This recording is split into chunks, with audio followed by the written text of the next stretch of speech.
रमा, मधु और सुधा आशा देवी की 3 सरकारी बहुएं। रमा पेशे से सरकारी वकील थी, मधु यूनिवर्सिटी में प्रोफेसर थी और छोटी बहू सुधा एक सरकारी बैंक में नौकरी करती थी। तीनों बहुएं नौकरी वाली थी, इसलिए तीनों ही व्यस्त रहती थी। इसी वजह से रोजाना किसी न किसी बात पर तीनों बहुओं में लड़ाई हो ही जाती थी, खासकर जब दिन होता था रविवार का, यानी संडे। क्या बात है आशा जी, आज सुबह सुबह सब्जी मंडी होकर आ रही हो? आज इतवार है ना, बहू बेटे देर से सोकर उठेंगे। सोचा घर पर क्या करूं, मंडी ही हो आती हूँ। अच्छा, आज तो तीनों बहुओं की छुट्टी होगी। चलो बढ़िया है, तीनों बहुएं सरकारी नौकरी वाली हैं। वैसे तीनों ही काम वाली हैं तो आपस में बर्तन खड़क ही जाते होंगे।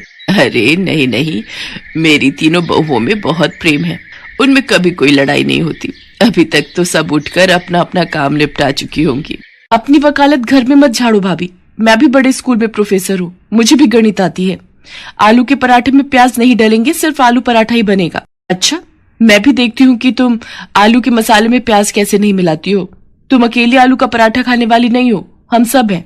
अरे तो किसने मना किया? 6 आलू हैं, 2-2 तीनों के हो गए। ये 2 मेरे, ये 2 मेरे। ओहो, बहुत बढ़िया। खुद दोनों ने बढ़िया बढ़िया आलू रख लिए और मुझे ये गले हुए खराब दे दिए। बड़ी चालाक हो आप दोनों तो। अरे मैं भी बैंक में नौकरी करती हूँ, सारा हिसाब किताब मुझे भी पता है। ये आधा आलू खराब है, ये मैं क्यों रखूं? मैं अपना आलू नहीं दूंगी। मैं भी क्यों दूं? इतनी मुश्किल से संडे आता है, आलू पराठे खाने का ये मौका मैं क्यों छोड़ दूं? आलू तो मैं लेकर ही रहूंगी, देखती हूँ कौन मुझे रोकता है।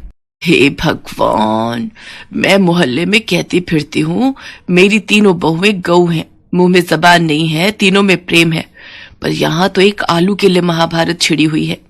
इतनी बड़ी सरकारी नौकरी करने वाली हो तुम, पर लड़ाई बिल्कुल बच्चों की तरह लड़ती हो। थैले में आलू रखे हैं, उबाल लो जितनी मर्जी।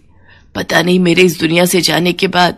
आशा के इतना कहते ही तीनों बहुएं उसके मुंह पर हाथ रख देती है। माँ जी, आज कह दिया, आगे से ना कहना। सॉरी माँ जी, आप ऐसी बातें मत करो। आपके बिना हम तीनों अधूरी हैं माँ जी, आगे से ऐसी बातें मुंह से मत निकालना।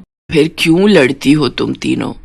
देखो, जिस घर में प्यार होता है वहाँ भगवान का वास होता है, इसलिए आपस में प्रेम से रहा करो। आशा देवी अपनी बहुओं को ऐसी प्यार भरी सीख देती रहती थी। उसके बाद तीनों बहुएं एक साथ मिलकर नाश्ता बनाती है, रोजाना की तरह। वहीं खट्टी मीठी नोकझोंक के बीच आशा देवी की बदौलत तीनों बहुओं में आपसी प्यार बना हुआ था। आशा देवी की ननंद मनोरमा कुछ दिनों के लिए रहने आ जाती है। मनोरमा स्वभाव से चुगलखोर और झगड़ालू है, पर क्या करे, है तो आशा देवी की ननंद ना।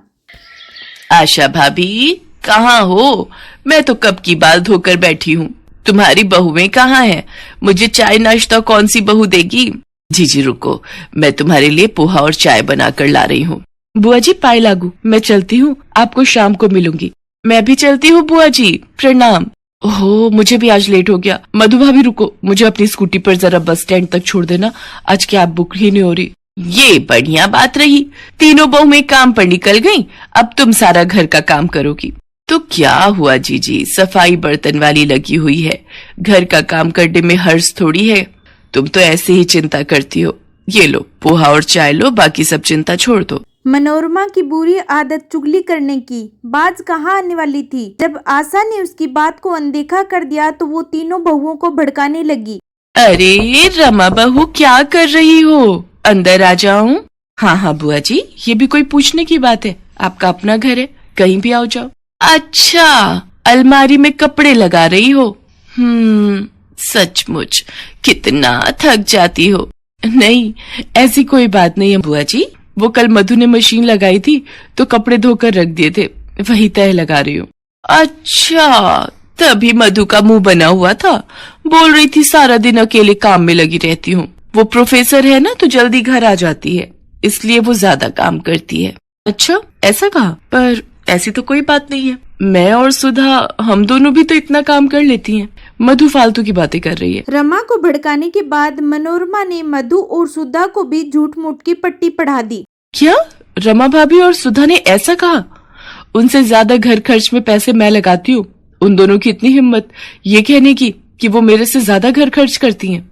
आपको पता है बुआ जी, कितनी बार रमा भाभी और सुधा के जन्मदिन एनिवर्सरी पर मैंने महंगे महंगे तोहफे लाकर दिए हैं। अच्छा हुआ बुआ जी आपने मुझे बता दिया, ये दोनों मेरे बारे में क्या सोचती हैं। मनोरमा तीनों बहुओं में फूट डाल चुकी थी। तीनों बहुओं के व्यवहार में फर्क साफ दिखाई दे रहा था। ये तीनों को क्या हो गया है? आज इतवार के दिन घर में इतनी शांति कैसे बनी हुई है? रमा बहू क्या हुआ? आज रसोई में कुछ स्पेशल नाश्ता नहीं बनाना क्या? मुझे नहीं पता माँ जी, मैंने अपने और सुधीर के लिए छोले भटूरे मंगवाए थे, हमने वही नाश्ता कर लिया है। रमा भाभी बहुत ज्यादा इतराने की जरूरत नहीं है, हमने भी स्पेशल अमृतसरी कुलचे मंगवा कर खा लिए हैं। हमारा भी आज संडे है, सुनील और मैं मूवी देखने भी जा रहे हैं। मैंने भी जलेबी समोसे खाए हैं, खुद कमाती हूँ, किसी का दिया नहीं खा रही। मैंने और रवि ने हैवी नाश्ता किया है बढ़िया, कितने दिनों बाद। ये हो क्या रहा है इस घर में? एक दूसरे से सीधे मुंह बात करने को तीनों तैयार ही नहीं है। जरूर कुछ गड़बड़ है, नहीं तो ये तीनों मेरे से इस तरह बात नहीं करती। और ये मनोरमा जी कहाँ गई है? बड़ी देर से दिखाई नहीं दे रही, लगता है कमरे में होंगी।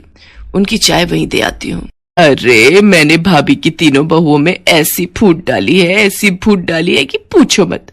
बड़ा इतरा रही थी तीनों बहुओं को लेकर। ओह, इसका मतलब ननद जी ने मेरे घर में आग लगाई है। इनका पर्दाफाश मैं ही करूंगी। मनोरमा की आदत थी फोन पर हर अपनी बात बेटी को बताने की। आशा देवी ने एक दिन अपने मोबाइल का ऑडियो रिकॉर्डर ऑन करके मनोरमा के कमरे में रख दिया और जानबूझकर मनोरमा से बातों बातों में बात करने लगी। भाभी तुम मुझे पहले कहती तो मैं बहुत पहले ही ये काम कर देती। अब तुम अपना दुख मुझसे कह रही हो कि तुम अपनी तीनों बहुओं से तंग आ चुकी हो, उनकी सेवा करके तुम थक जाती हो। चलो अभी भी कुछ नहीं बिगड़ा है, तुम चिंता मत करो, मैं तुम्हारी तीनों बहुओं में फूट डाल चुकी हूँ। मनोरमा सारी सच्चाई बोल देती है कि कैसे उसने रमा, मधु और सुधा से एक दूसरे के लिए चुगली की थी। आशा तो यही चाहती थी कि सच्चाई सामने आए और वो मौका देखकर तीनों बहुओं के सामने मनोरमा की सच्चाई सुना देती है, जिसे सुनकर तीनों बहुओं की आंखों में आंसू आ जाते हैं और एक दूसरे की तरफ देखने लग जाती है। मनोरमा शर्म से लज्जित हो जाती है और वापस अपने घर चली जाती है। मुझे अपनी तीनों बहुओं पर नाज है। तुमने किसी के भड़काने पर अपने ही घर में फूट डाल दी। मैं तो दुनिया से कहती हूँ मेरी तीनों बहुएं बहुत समझदार हैं, उनमें आपस में एकता है। कभी भी किसी के भड़काने में मत आना, नहीं तो घर को टूटते देर नहीं लगती। हमें माफ कर दीजिए माँ जी, आज के बाद हम ये गलती दोबारा कभी नहीं करेंगे। तीनों बहुओं में फिर से एकता हो जाती है और आशा देवी का परिवार टूटने से बच जाता है।